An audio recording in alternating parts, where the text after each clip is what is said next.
Hey,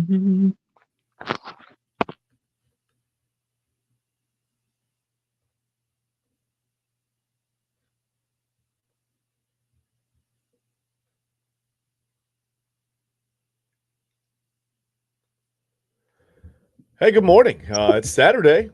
Welcome to today's episode of Illegal Formation. I am your host. I'm Chad Bryan. With me, as always, is my co-host TK Dandridge. TK, what's going on, man? Nothing much, man. Gloomy Saturday morning, but we're still up and at it. We're ready to get ready to some college football today. Yeah. That's it's funny for some reason. We just talked about it off the air right before we went live. I was thinking the Buckeyes played today, and I had Yeah. one of those moments, man, where I was like, "What time is it's the noon kickoff, right?" And I looked it up, and it said November 1st at noon, and I was like, "Hey, how did I miss Halloween? How is it November?" And I thought a whole week got away from me, apparently. So I'm back. I'm good now. Yeah. I know what day it is. I looked at a calendar, looked at my phone. We're all good. It's October 25th. I'm fine. I know that now. We're gonna be all right. Hey, we had a pretty good episode for you guys today, man. We got to start with probably the biggest sports story of the week. We'll talk a little Cavs, and we'll talk a little bit of, I don't know what we'll talk about. We listen, and also in a minute, when we'll probably get to this more Monday on Illegal Formation Reacts, to be honest with you, TK. But have you heard anything about what's going on with Ironton's football team?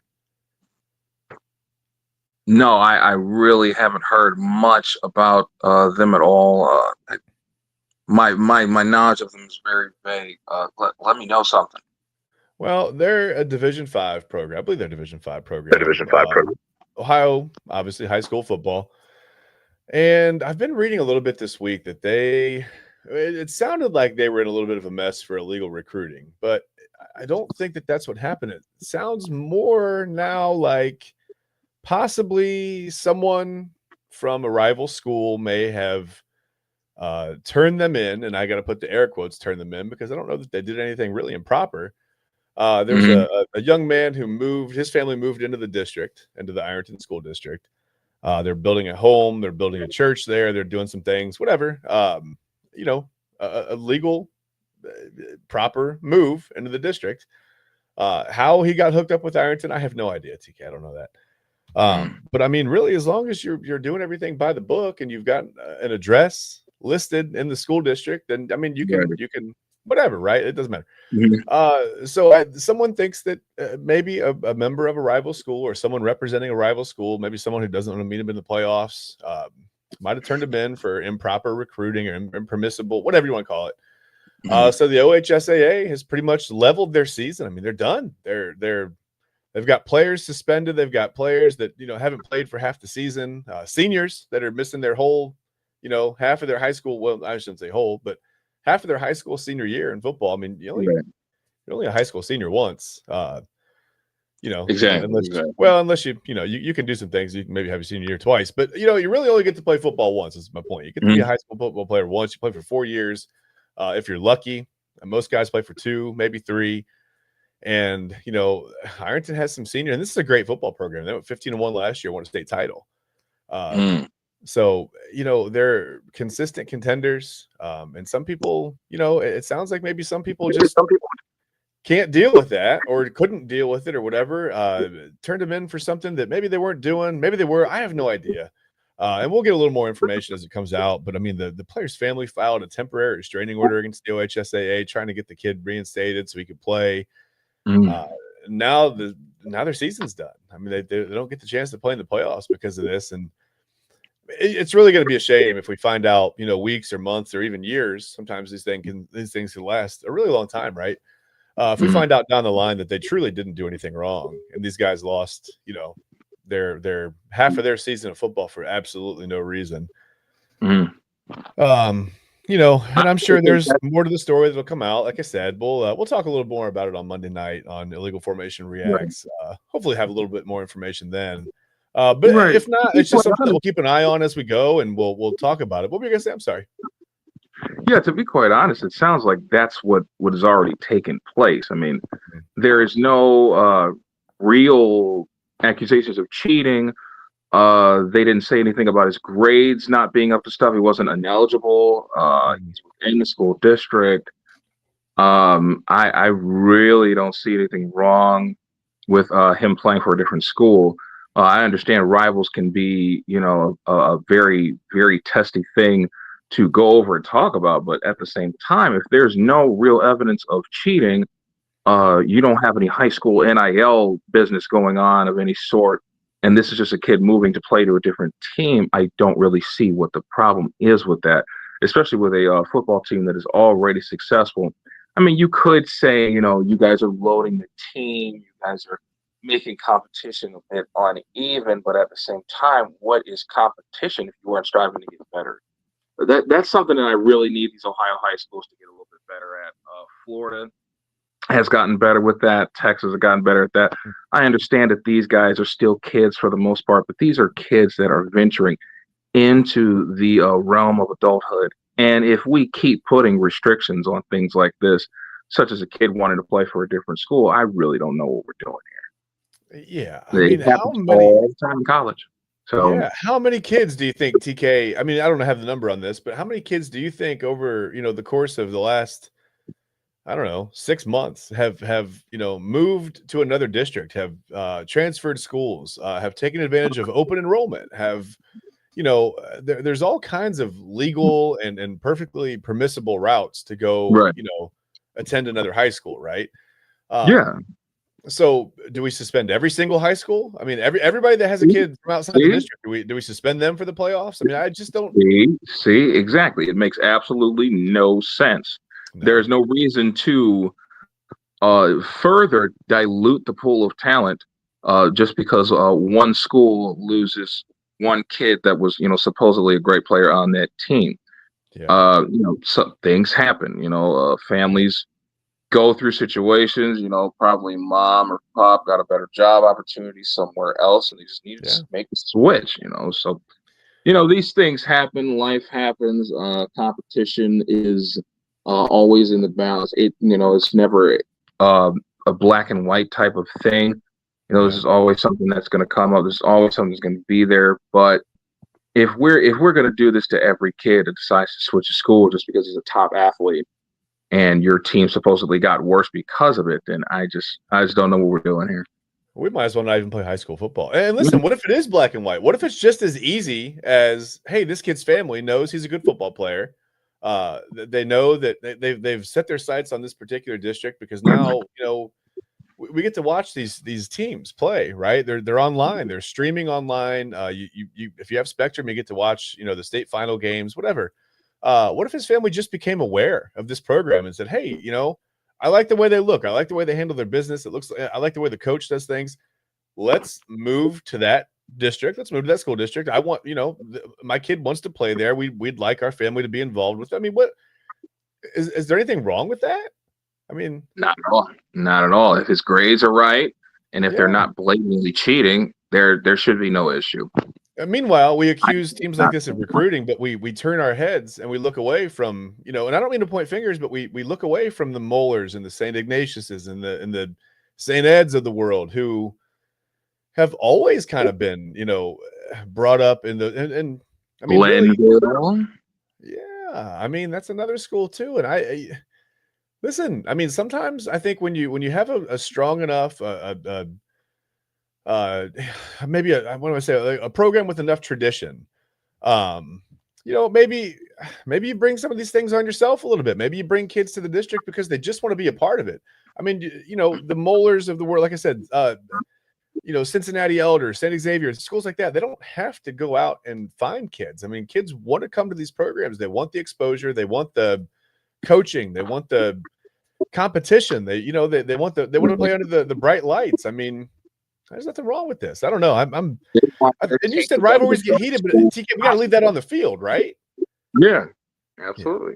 Rivalry shouldn't play out in a courtroom. I think that's distasteful. I don't like what's happening to Ironton. Again, now if I find out, if we find out, I'm not going to find. Nobody's going to tell me anything. But if I read that they've done something impermissible, then okay, great. I get it. I apologize. I'll admit that I'm wrong, and maybe they did need to be punished. Right. But it seems to me like the OHSAA has just said, hey, somebody said something to us, so whoa, let's not take any chances. Your season's done. Right. We'll look into it later, but for now, your season's done. And I feel like that's really unfair. That's these To kids, not and even have a chance to defend your state championship. Like, my yeah. goodness. Yeah, I mean, you can't go out there. These kids, like I said, you lose your senior year. You lose, even if you're a junior, you lose a whole year of development or half a season of development, whatever it is. That's a year Man, of tape gone by the wayside that universities can get. yeah, and the years go so fast. I mean, they just, when you're in high school, you're playing sports, it goes by so quickly. Mm-hmm. To have it taken out of your hands from a court ruling just seems, I don't know. I don't like it. Man. Yeah, I don't love it. In a lot of ways, asinine. Yeah. And just straight up confusing. Yeah, so. It's confusing. Well, hopefully we'll get some more information soon. I imagine this is going to be one of those things that gets dragged out in the courtroom for a while, unfortunately. And it's just, well, it's even more unfortunate because these kids should be preparing for a game next Friday night. But yeah, here we are. Their season, it looks like it's over. So what are you going to do? We lost TK for a moment. Maybe we'll get him back here in just a moment.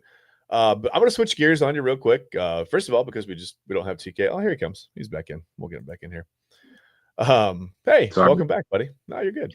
Appreciate it. I literally was just switching gears anyway. We got to talk about like I said, it's the biggest sports story of the week, right? Maybe of the month, maybe of the fall. I don't know. Everybody wants to argue about college football. Who's number 1? Who's number 12? Who plays who? Cupcake schedules, this and that. And then you're arguing about football teams. Are the Dolphins worse than the Jets? Are the Jets worse than the Browns? How'd the Browns win 2 games? What's wrong with the Packers? How'd they lose to the Browns? None of that matters right now, TK, because an absolute bombshell dropped earlier this week. The FBI arrested a couple of Chauncey Billups and Terry Rozier, right? Were arrested this week for different but related type of things. It all centers around gambling, and we know that. I mean, look at the trouble that Shohei Ohtani almost got into. He had an interpreter to fall back on. Maybe these guys should have, feigned the inability to speak English. I guess that would have helped them out and said, hey, you know what I mean? Like, no comprende. I don't know. They could have done anything, but they didn't. They they're obviously in a little bit of trouble, and it's all, like I said, it's all centered around gambling. Some of it is game fixing, right? Like one of these guys has been accused of fixing games, of I don't know. Basically, it's insider trading. They called it the NBA version of insider trading, right? You let some people know, you let some insiders know, like, hey, keep an eye on Thursday night because about 8 minutes after tip off into that first quarter, I'm going out with a knee injury. You might want a knee injury. You know what I mean? Like the smart money, and then they split the money up, and he gets his cut. And to complicate it even further, TK, this involves like the 4 of the 5 families, right, of New York, like the 4 of the 5 mob family. This is wild. There's an illegal poker situation going on.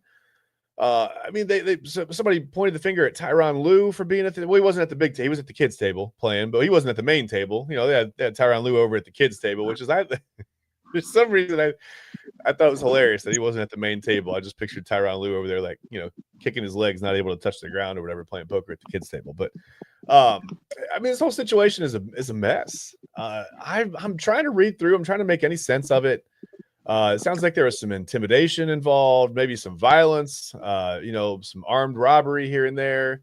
I mean, what's a good game of poker without armed robbery, right? A rigged sorting machine or shuffle, whatever you want to call it. I mean, this is like pretty high tech stuff. Someone said something earlier this week about X-ray machine. I don't know where that came into play, but they had a whole elaborate system, where the shuffler can read the cards, and then that information gets relayed to somebody on a cell phone who relays it back to a person at the table. They call the person at the table the quarterback. Essentially, I guess they're calling the plays. I don't know. I don't really, like I said, we're just finding out a bunch of information about this. Seems like more dominoes are going to drop. Someone said, keep an eye out maybe Super Bowl weekend, there might be a couple of bigger S. What are we doing here? Are we trying to ruin sports? Like, who's in charge of this? Like, where did all this come from? Help me All right, make sense of this, TK. I don't know what's going on. All right, let's get one thing straight, and one thing straight only.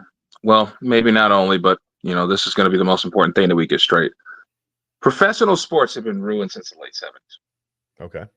Gambling is not doing anything that hasn't been already done before. It's just more accessible to more people. That's literally all it is. I can pick up my phone and I can do a 10 leg parlay right now in 5 minutes. Right now. Yeah. I got a couple of them in anyway.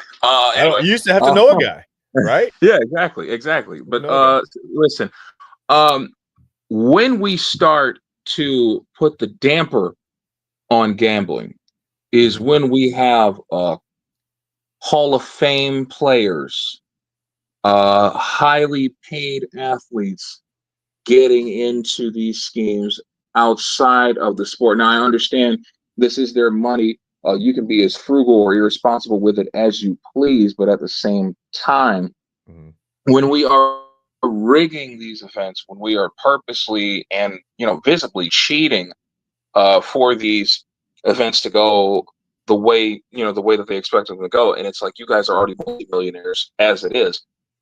Terry Rozier signed a $100 million contract many years ago when he became a Charlotte Hornet.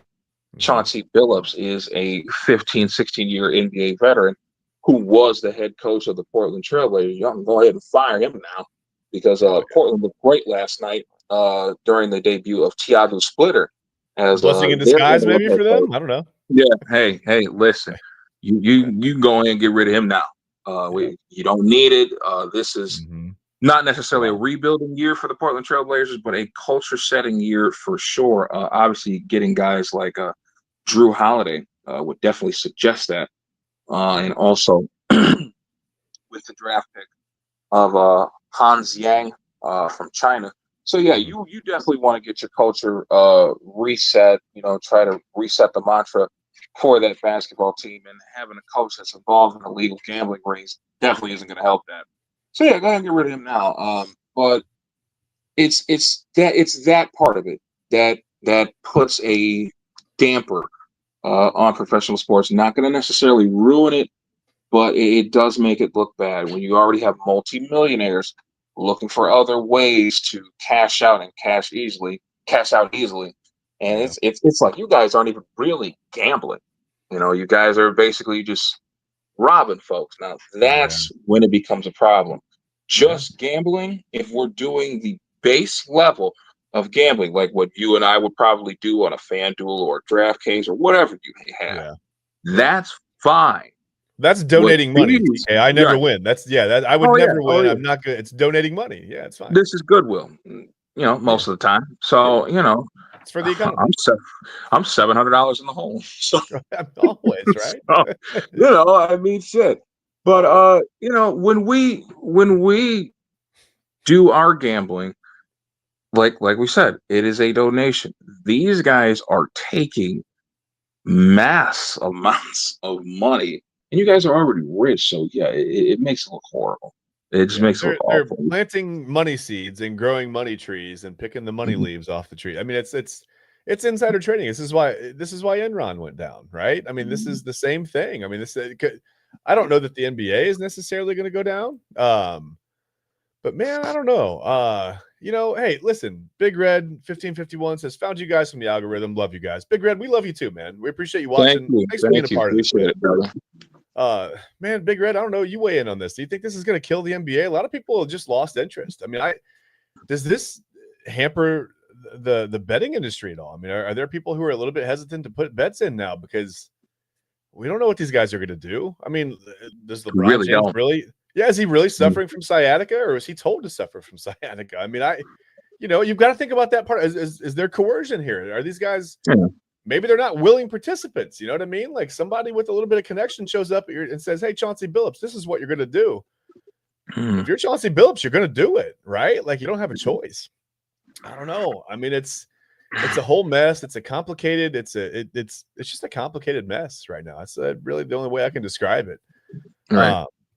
You mentioned the Hornets contract for Terry Rozier. I wanted to mention too that I wanted to tell you I feel like that contract is solely funded by, you remember that starter coat that everybody had back in like the 90s?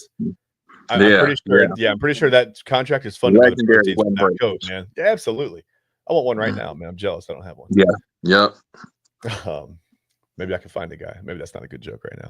But yeah, I don't know. I mean, I just, is there more coming? I mean, is there more to this? I saw that one of the teams that was mentioned was the Lakers, but I didn't see. Was that Damon Jones? Do they consider him? Yep. Okay. Oh yeah. Okay. Oh yeah. They took him down yesterday as well. Okay. I expect there to be plenty more arrests.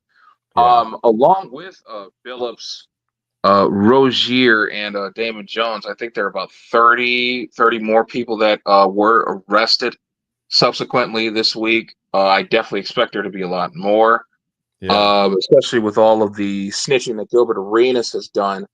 I definitely expect him to go down next. I see you cheesing on the social media, and you got your informant lunch or whatnot. You Yeah. enjoy that, buddy, because they're coming after you next. For now, right? And to be quite honest, I would not be surprised if LeBron James was attached to this as well, because as you may have seen, Gilbert Arenas did do some name dropping not too long ago. As far as a gambling incident, granted, it was about 20 years ago when we were in a playoff series with the Washington Wizards. Yeah. And of course, Damon Jones hit that game winner in Game 6 to seal the series. Now, I mean, hey, listen, you can't. Can you really get mad at a guy for that? I mean, he didn't play the whole game. He comes in at the final moment of the game and he hits the jump shot to win the game. I mean, that doesn't look like cheating to me. That looks like a whole lot of effort, and you got the job done. So. Hey, real quick, I want to get to Big Red's comment here. I just want to read Big Red. He said, I think it will hurt. I think the NBA is going downhill regardless, especially when LeBron retires. Yeah, Big Red. I mean, we're going to feel that when LeBron's gone. I know a lot of people like to dump on LeBron for whatever reason. There's any number of reasons out there. All you got to do is go to social media and you can see them. But I think a lot of people, you're going to feel that, right? The NBA is going to be, I don't want to say unwatchable, TK, but it's going to be tough to watch, right? Yeah, most of the NBA was in on it. A lot of people that watch the NBA today, it's like, Protein Pepsi. We missed the star power from back in the day. Obviously, we went through this when Kobe retired. We went through this when Dirk retired. We went, it's rough seeing a legendary icon of some sort. What am I saying? Legendary icon, period. When they leave some the game, sort. These guys are icons, right? Yeah, right, absolutely. Exactly. Yeah. So I think just after this, it's finding out who is going to be the next group of superstars. You would immediately think Giannis Antetokounmpo and Nikola Jokic, but these guys are both in their 30s. They'll be gone soon. Listen, I don't think Jokic wants any part of that. I think he just wants to be with his horses, man. Like he wants to go home and just hang out in the stable, and it doesn't even look like he's having fun on the court, man. Like I always say, I always joke that he looks like I don't know, the dad that shows up and is like forced to play in a rec game, but he's got like his sandals and socks on. You know what I mean? Like he's just out there but he's still cooking everybody, which is ridiculous. His mind is completely somewhere else, but he's still doing you in. I'm still going to get a triple-double. Yeah, I don't want to be here, but this is too easy. I enjoy cooking you guys. A triple-double in his sleep. Yeah, it's wild. It's almost fun to watch because they're like you talk about the effort, right? Hitting the game-winning three. There's like almost no effort from Jokic, but at the same time, he's like you said, he's cooking everybody. Listen, this is a great point, Big Red. I mean, I've thought about this too, and this is what, like I said, there have been some whispers like, hey, watch out for Super Bowl weekend. There may be some arrests. If the NBA is like this, how is the NFL not in on it? I mean, there's billions and billions and billions of dollars to be made.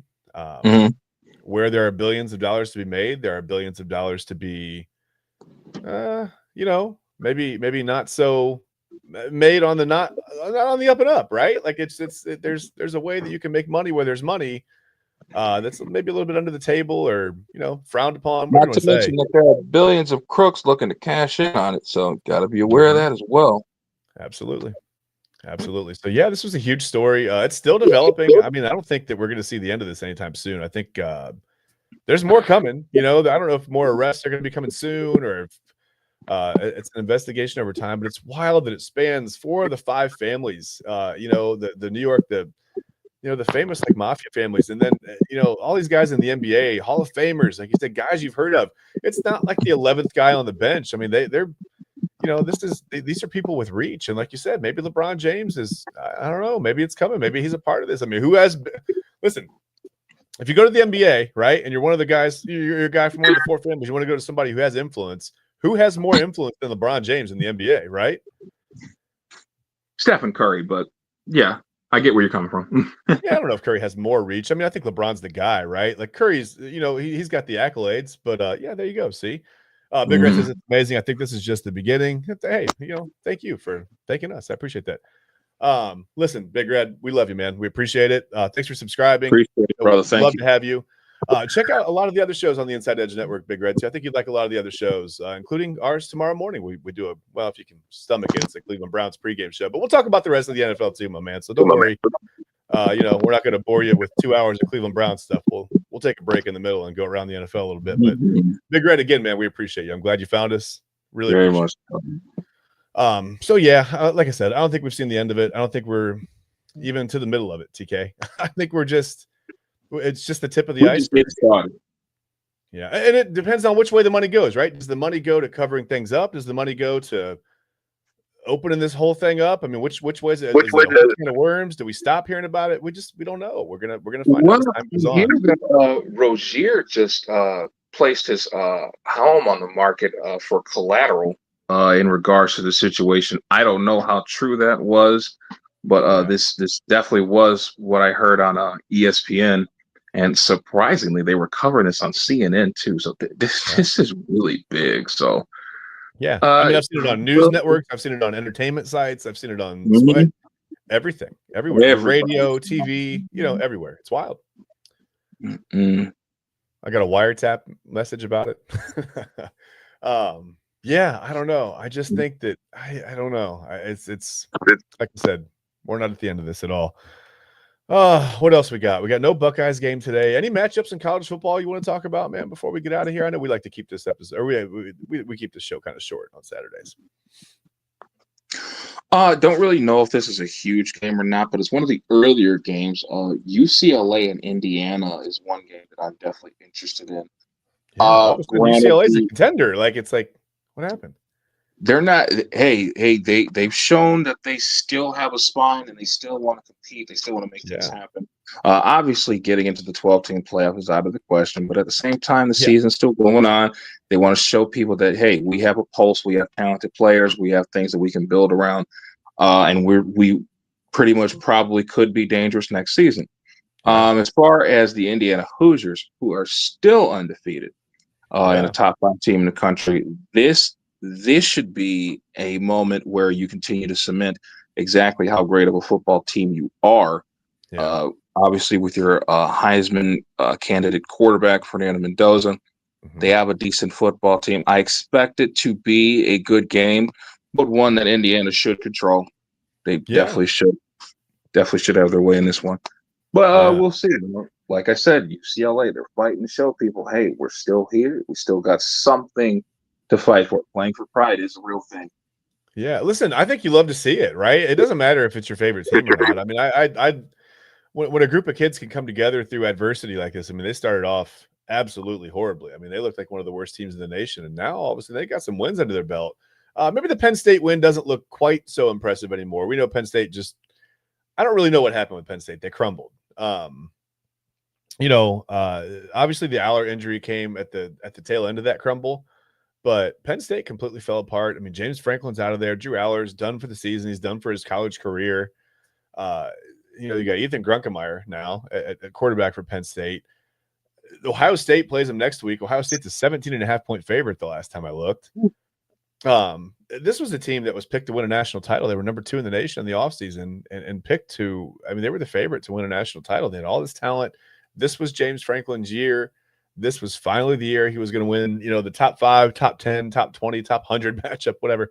He's beat some top 100 teams. But this was the year, right, that James Franklin was finally going to prove his worth as a head coach. And now he's on game day last week. Basically, I mean, it was like a job fair, right? He was like just doing the generic job interview. Like, hey, look, I still have confidence in myself. We're going to win a national title somewhere. Somebody please hire me because I have to look for a job because Penn State said I have to. It's in my contract that I signed for some reason that my agent let me sign. Like, that's the weirdest thing I've ever heard. I mean, it's like he's on unemployment.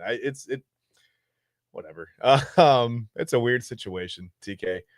But again, I do want to stress. We talked about it last week on the show. I do want to stress that I give James Franklin all the credit in the world for walking into Penn State in that situation that he walked into so many years ago. Yes, really, really dark spot in Penn State and college football history, really. Horrible time. Yeah, it's like a Dusty Baker type of situation, right? We said it. I mean, just walking into the Astros after the cheating scandal. I mean, I have a lot of respect for those two guys, and losing football games to good teams, it doesn't make you a bad guy, right? I mean, we like to laugh at him, dump on him, make fun of him, say things about him in social media, but I mean, for all accounts, I mean, James Franklin seems like a great guy. But then, you do hear some of the rumblings that he wasn't necessarily the most stable coach in practice. A lot of yelling, a lot of this, a lot of that.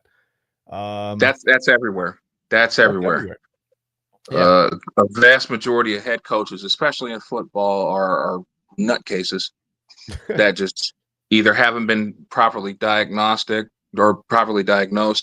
or they just aren't that bad to be put in the psych ward yet. So you put them on the football and I think field. sometimes when you start to feel a little bit, I don't know about the psych ward.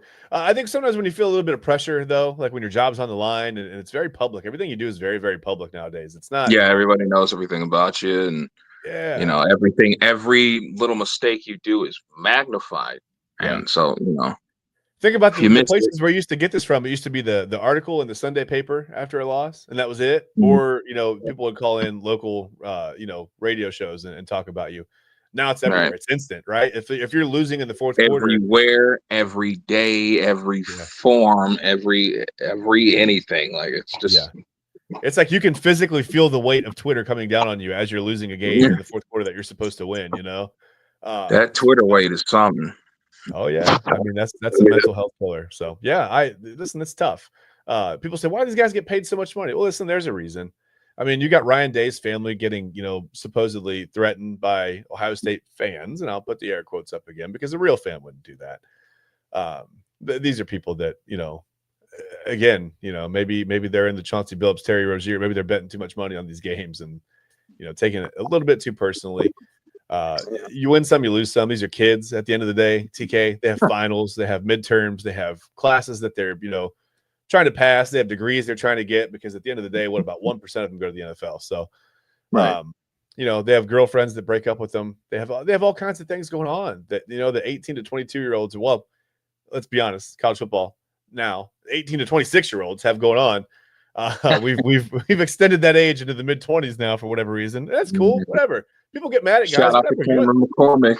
Yeah, hey, whatever. Cam Rising too. Listen, if you want to stick around and play college football for 5, 6, 7, 8 years, who am I to tell you no? I mean, what am I? Who am I? Who cares? Why do people get upset about this? It's whatever. But yeah, they're kids, man. They're young. Okay, well, fine. They're 18. They're young adults. Whatever you want to call them. Their brains aren't fully formed yet. They're still working their way around the social things and all kinds of stuff, man. They got all kinds of stuff on their brains.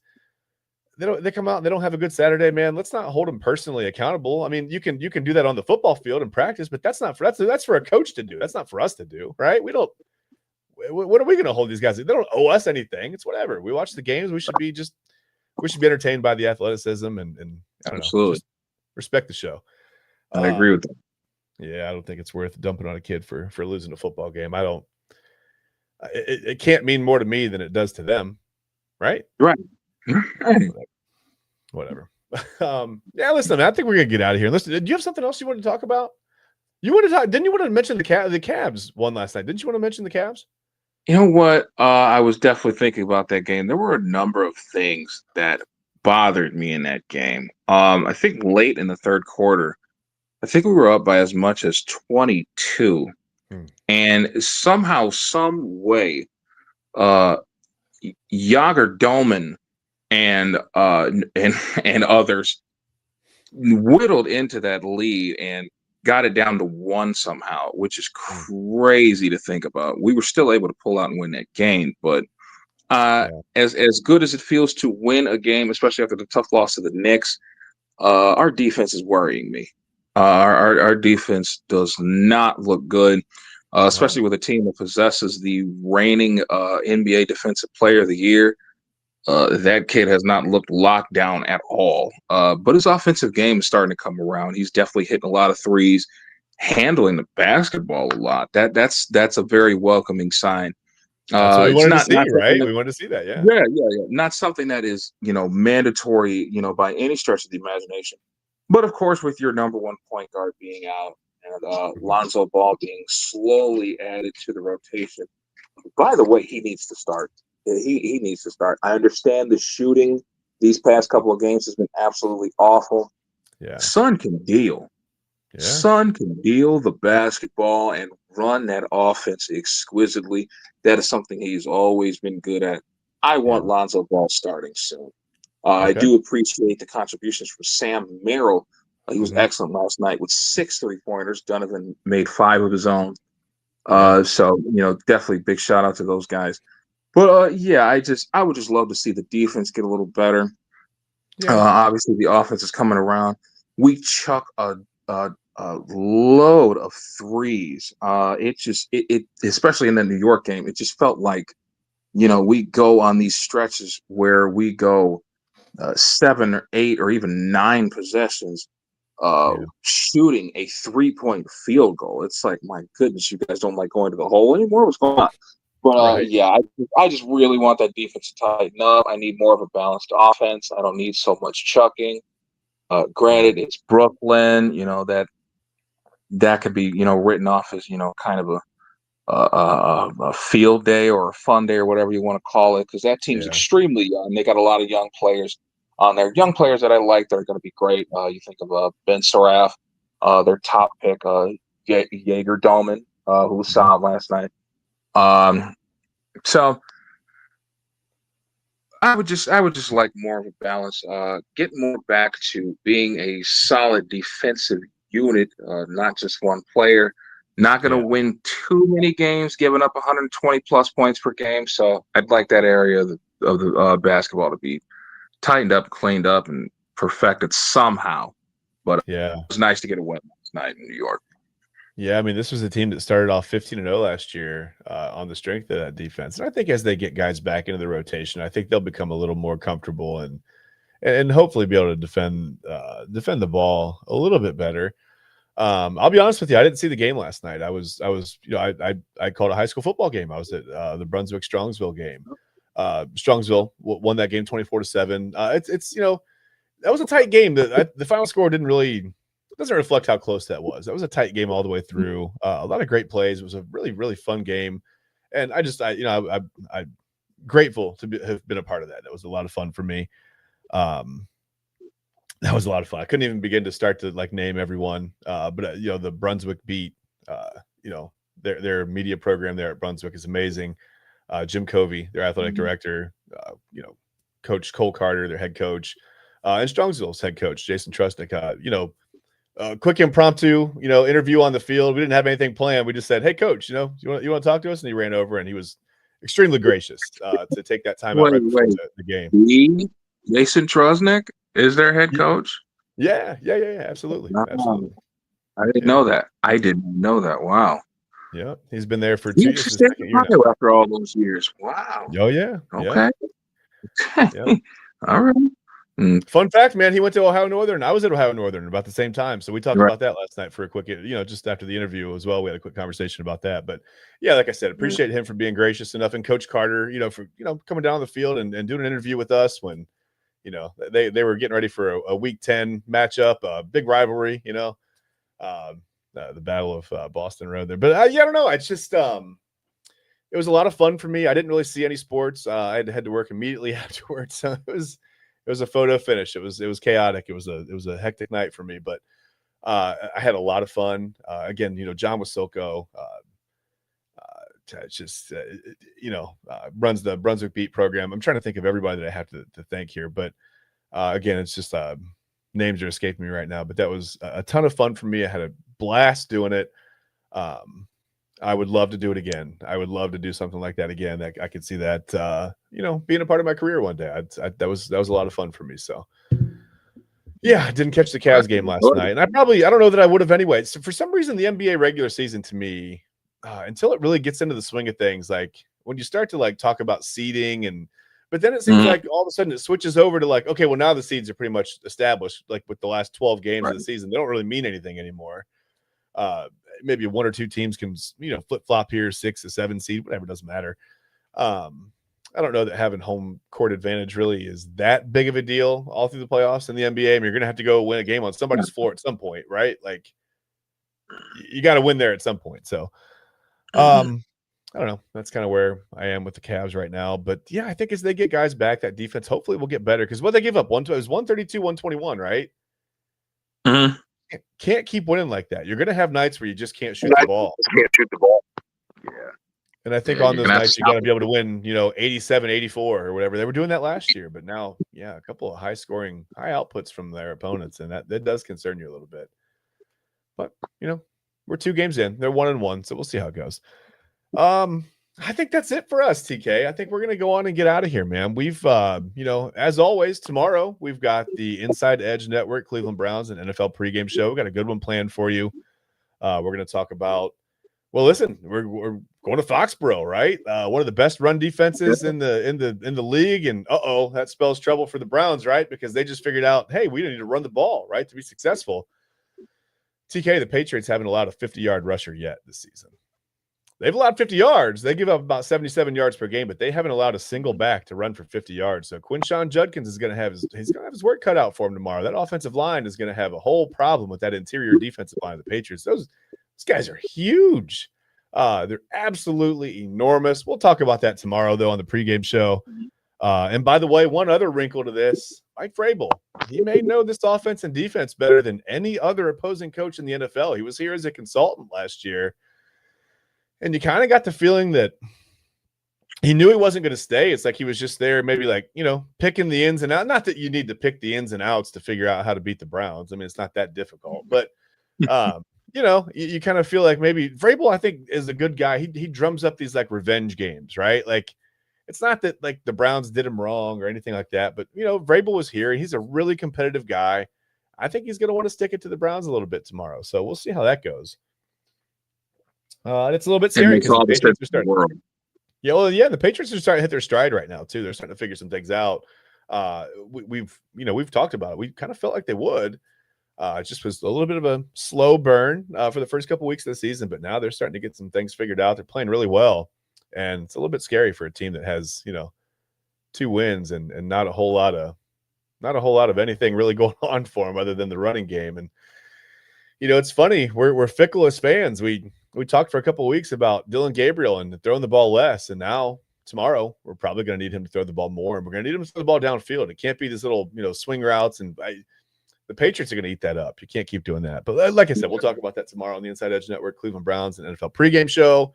That'll be with Ryan Mosser, by the way. And you were talking about the NBA. You're talking about the Cavs giving up that lead, and I was going to say before we get out of here, the NBA is a game of runs, which actually has nothing to do with Ryan Mosser and his Chipotle.